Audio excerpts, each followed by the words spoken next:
Friends, welcome back to YouTube channel. ഇന്നത്തെ video ഒരു cauliflower curry എങ്ങനെ ഉണ്ടാക്കാം എന്നാണ് നമ്മൾ നോക്കുന്നത്. അതിനായിട്ട് കോളിഫ്ലവർ കുറച്ച് വെള്ളമൊക്കെ ഒഴിച്ച് ഉപ്പും മഞ്ഞപ്പൊടിയും ചേർത്ത് ഒരു 5 മിനിറ്റ് വേവിക്കുക. ഹാഫ് കുക്ക്ഡ് ആയാൽ മതി, ഒരുപാട് വെന്ത് പോവരുത്. ഹാഫ് കുക്ക് ആയാൽ മാത്രം മതിയിട്ട് അതിന് നമ്മളിത് മാറ്റി വയ്ക്കുവാണ്. നെക്സ്റ്റ് നമുക്ക് ഇതിനായിട്ടുള്ള മസാല റെഡിയാക്കി എടുക്കാം. ഒരു പാനിലേക്ക് കുറച്ച് വെളിച്ചെണ്ണ ഒഴിക്കുക. പിന്നെ നമ്മൾ അരിഞ്ഞു വച്ചിരിക്കുന്ന സവാള, ഞാനിവിടെ 2 ചെറിയ സവാളയാണ് അരിഞ്ഞെടുത്തേക്കുന്നത്. നല്ല ചെറിയ പീസസ് ആയിട്ട് തന്നെ അരിഞ്ഞെടുക്കുക. പിന്നെ ഇതിലേക്ക് കുറച്ച് ഉപ്പ് ആഡ് ചെയ്ത് കൊടുത്ത് നല്ല രീതിയിൽ തന്നെ വരട്ടിയെടുക്കുക കേട്ടോ.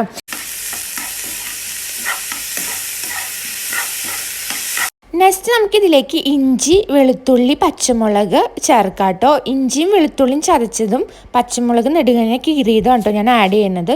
ഒരു 2-3 പച്ചമുളകും കുറച്ച് ഇഞ്ചിയും ആണ് നമ്മൾ ഇതിലേക്ക് ആഡ് ചെയ്ത് കൊടുക്കുന്നത്. ഇനി ഇത് നല്ല രീതിയിൽ പച്ചമണം മാറി വരുന്നു കേട്ടോ. നെക്സ്റ്റ് നമുക്കിതിലേക്ക് പൊടികൾ ആഡ് ചെയ്ത് കൊടുക്കാം. ഒരു 1/2 ടേബിൾ സ്പൂൺ മഞ്ഞൾപ്പൊടി, 1 ടേബിൾ സ്പൂൺ മുളക് പൊടി, നെക്സ്റ്റ് 1 ടേബിൾ സ്പൂൺ മല്ലിപ്പൊടിയും കൂടി ആഡ് ചെയ്ത് കൊടുക്കുന്നുണ്ട് കേട്ടോ.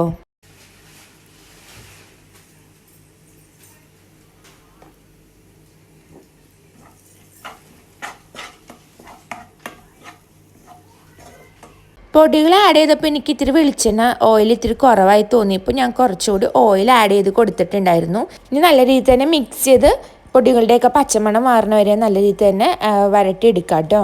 ഞാനിവിടെ കുക്ക് ചെയ്യണ കണ്ടിട്ട് നിച്ചുക്കുട്ടി വന്നിട്ടുണ്ട് കേട്ടോ കുക്ക് ചെയ്യണ കാണാനായിട്ട്. അവളായിട്ട് കുറച്ച് ബുദ്ധിമുട്ടാണ് കുക്കിംഗ് ചെയ്തുകൊണ്ടിരിക്കാനായിട്ട്. അങ്ങനെ നമ്മുടെ മസാല നല്ല രീതിയിൽ തന്നെ വരണ്ട് വന്നിട്ടുണ്ട് കേട്ടോ. നമുക്കിനി ഇതിലേക്ക് നെക്സ്റ്റ് ആഡ് ചെയ്ത് കൊടുക്കേണ്ടത് ഒരു വലിയ തക്കാളിയുടെ ഹാഫ് പോർഷനാണ് കേട്ടോ.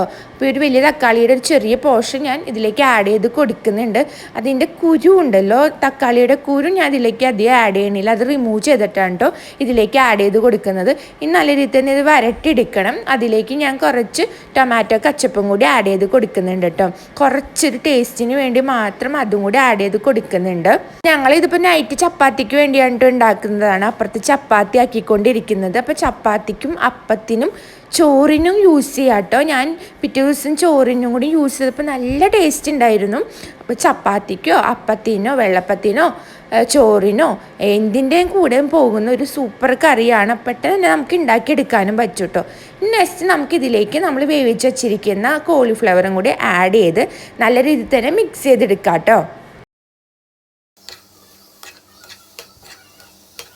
നന്നായിട്ട് മിക്സ് ചെയ്തിട്ട് നല്ല രീതിയിൽ വാട്ടിയെടുക്കണം കേട്ടോ. ഇവിടെയാണ് നമുക്ക് കുറച്ച് ടൈം വേണ്ടി വരുന്നത്.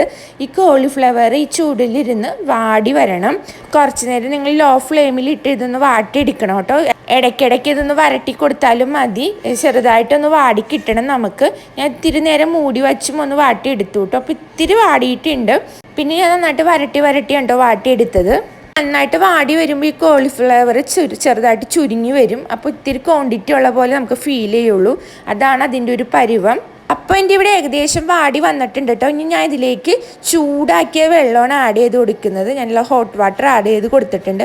ഇനി നെക്സ്റ്റ് ഇതിലേക്ക് ഞാൻ കുറച്ച് ഗരം മസാല ഒരു ടേസ്റ്റിന് വേണ്ടി ഇട്ട് കൊടുക്കുന്നുണ്ട് കേട്ടോ. നല്ല രീതിയിൽ തന്നെ തിളച്ച് വന്നിട്ടുണ്ട്. പിന്നെ നമ്മുടെ ഫൈനലി നമ്മുടെ കോളിഫ്ലവർ കറി ഇവിടെ റെഡി ആയിട്ടുണ്ട് കേട്ടോ. അപ്പോൾ എല്ലാവർക്കും ഇഷ്ടപ്പെട്ട ഈ വീഡിയോ ലൈക്ക്, ഷെയർ, സബ്സ്ക്രൈബ് ഒക്കെ ചെയ്യുക. മസ്റ്റായിട്ട് നിങ്ങൾ ഉണ്ടാക്കി നോക്കാം. എന്നിട്ട് കമൻറ്റിലൂടെ അഭിപ്രായങ്ങൾ എന്നെ അറിയിക്കുക കേട്ടോ. അപ്പോൾ നെക്സ്റ്റ് ഒരു വീഡിയോ ആയിട്ട് ഉടൻ തന്നെ കാണാം. Okay, bye, see you, by.